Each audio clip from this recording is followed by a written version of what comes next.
England, 1348. You don't see the village first. You smell it. It drifts toward you long before the first thatched roof appears over the rise of the road, a dense, sour heaviness clinging low in the damp air. Wood smoke mixes with wet earth, animal dung, rotting vegetable scraps, stale sweat, and something faintly metallic underneath it all. It fills your nose, settles on your tongue, and refuses to leave. You slow your steps. The road is not truly a road, just packed mud hardened by hooves and bare feet. Recent rain has softened the surface again. Your boots sink slightly. The mud is not clean mud. It carries straw, manure, kitchen refuse, and waste from bodies both animal and human. Everything blends together here. Nothing is separate. This is not a visit. This is where you live now. As you step into the village proper, the cottages appear low and hunched, built from timber frames packed with wattle and daub. The walls breathe. The wind passes through them in winter. Smoke seeps from holes in the roof. Chickens scratch in the dirt between doorways. A pig wanders freely, snorting near a shallow ditch where runoff collects. Children run barefoot through the same earth that carries yesterday's chamber pot contents. You feel the cold before you feel anything else. Even in warmer months, the dampness of England never quite leaves the air. It creeps into fabric, into straw, into bone. Your fingers are cracked at the knuckles. Your heels are rough and split. The skin at the base of your thumb bears a thin cut that has not healed properly for weeks. You duck inside your cottage. The room is small, one room for everything. Sleeping, eating, cooking, storing tools, sheltering animals. A low fire smolders in the hearth, not blazing, just enough to keep embers alive. The smoke rises lazily toward the roof, but much of it lingers. Your eyes sting. Your clothes permanently carry that scent. You wake each morning on a pallet of straw. The straw shifts and crackles under your weight. It is not fresh. It has been used for months. Fleas live in it. Lice travel from seam to seam in your garments. When you open your eyes, the first sensation is always itching. Your scalp prickles. Your calves burn where bites have been reopened in the night. You scratch until you feel wetness. You pull your hand back and see a smear of darkened blood beneath your nails. Not fresh, just yesterday's wound reopened. There is no morning wash. You own a small wooden bowl. Sometimes you splash a little water on your face if there is surplus, but there rarely is. Water must be fetched. Every drop costs labor. Your skin carries layers of existence: dried sweat, soot from the hearth, grease from meals eaten with your hands, soil from the fields. If you rub your forearm firmly, you can feel the slight drag of accumulated oil and dirt. Behind your knees, beneath your arms, at the base of your neck, grime collects in faint dark lines. Your tunic is stiff at the collar. The fabric has absorbed sweat so many times that it no longer feels soft. It carries the smell of you, but also of smoke, of animals, of damp straw. You own 2 garments, the one you wear, and another saved for holy days. Clothing is labor embodied. Sheep must be sheared. Wool must be carded, spun, woven. Linen must be grown, retted in stagnant water, beaten, dried, spun, woven. A single shirt represents weeks of work. You do not scrub it often. Washing weakens fibers. Fabric once torn beyond mending is nearly irreplaceable. You step outside because your body demands relief. There are no toilets. If you live in the countryside, you walk beyond the cottages to a patch of brush or to a shallow trench dug behind your home. The ground is damp beneath your feet. In winter, the cold air bites your skin sharply.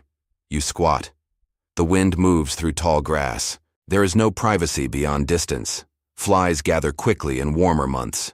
You wipe with leaves when leaves are available. Moss if you find it. A scrap of worn cloth if you are fortunate. Sometimes your hand. Water is not used for cleansing. It is too precious. You rub your fingers against dirt afterward. If you lived in a town, you would share a latrine, a wooden platform built above a pit, multiple holes carved side by side. You sit shoulder to shoulder with strangers, listening to the hollow sound of waste striking below. The stench is suffocating. In summer heat, maggots churn visibly in the darkness. Some households keep a chamber pot for night use. At dawn, it must be emptied. Sometimes someone shouts a warning before throwing it into the street. Sometimes they do not. Rain washes much of it away. Not all. The runoff flows toward the nearest ditch, sometimes toward the same water source from which you drink. You break your fast with coarse bread and weak ale. The bread is heavy, dense, slightly sour. You tear it with unwashed hands. Soil clings beneath your nails from yesterday's plowing. You do not think to wash them. There is no established connection in your mind between dirt and illness. Disease is thought to rise from foul air or divine punishment. You chew carefully. One of your teeth throbs, a deep, pulsing ache from decay. Your gums bleed easily. There is no brush, no paste, no dentist in the modern sense. If pain becomes unbearable, a barber surgeon may wrench the tooth free with iron tools while others restrain you. The sound of cracking bone echoes in your memory. Food spoils quickly. There is no refrigeration. Meat must be salted heavily. Vegetables rot. Grain can mold in damp storage. You eat what is available because hunger is worse. Hunger is constant in 1348. Harvests are not guaranteed. A season of poor weather means scarcity. Bread thins. Porridge stretches further with more water. You feel the hollow pull in your stomach by midday, but work does not stop. You move to the fields. The soil is heavy. You guide oxen through stubborn earth. Mud cakes your lower legs. Sweat runs down your spine, soaking your tunic again. The sun, when it breaks through cloud, feels harsh against skin already irritated by bites and rashes. You wipe your face with your sleeve. Flies land at the corners of your eyes and lips. You do not react much anymore. They are constant companions. If you work with animals, their waste becomes yours. Manure sticks to your boots. You scrape what you can against stone, but residue remains. It dries, flakes, and falls back into the soil you walk upon barefoot at times. You return home exhausted. Water must still be fetched. You carry heavy buckets from a well that may sit only yards from where waste seeps into the earth. You cannot see contamination. The water appears clear enough. You drink because thirst overrides doubt. Sometimes, hours later, your stomach cramps violently. Diarrhea weakens you further. Dehydration follows.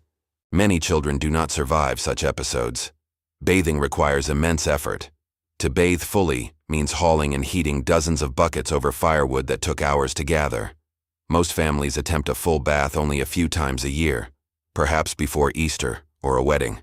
A wooden tub, if you have one, is filled once. The head of household bathes first, then the next, then the next. The water darkens immediately. By the time the youngest child steps in, it is cloudy brown, carrying the residue of everyone before them. You tell yourself it is cleansing enough, but your skin never truly feels clean. Fungal infections thrive in damp folds of flesh. Rashes bloom beneath your arms and between your thighs. Small cuts swell and form, boils filled with pus. You lance them yourself with a heated needle and pray infection does not spread deeper. Worms inhabit many bellies.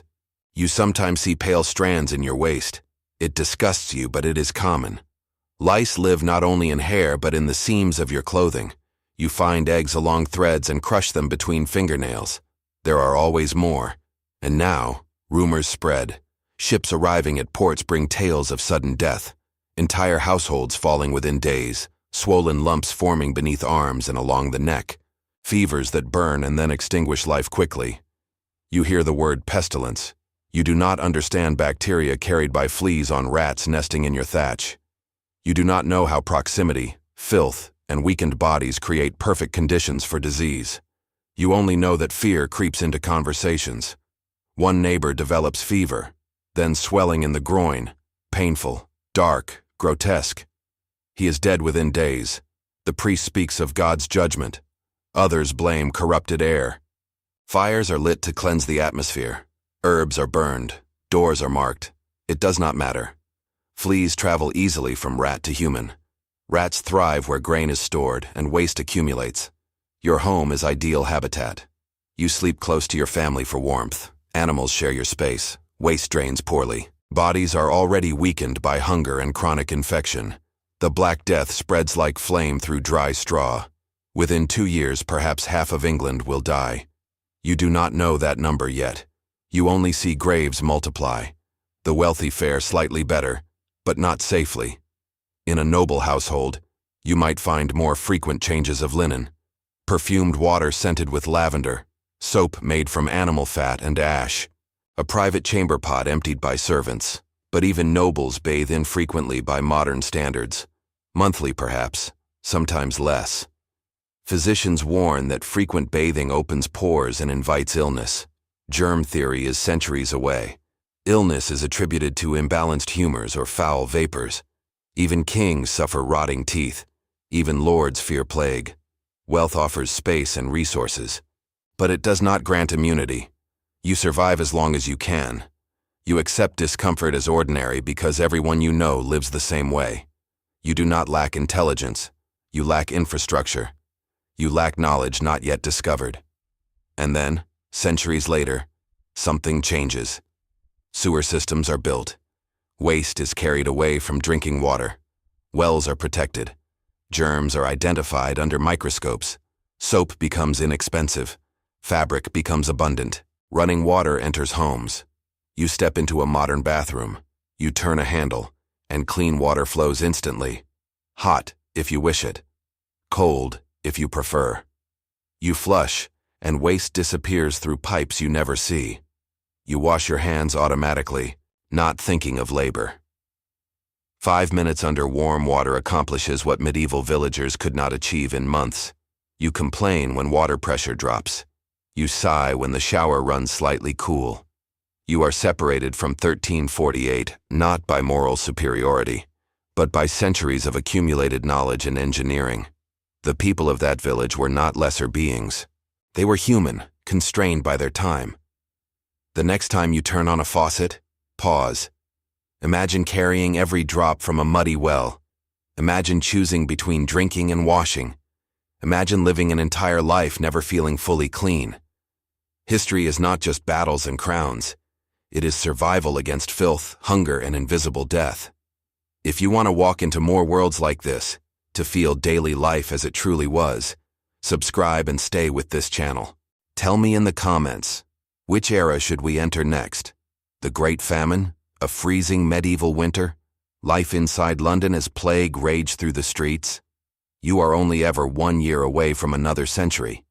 And next time, it may be darker.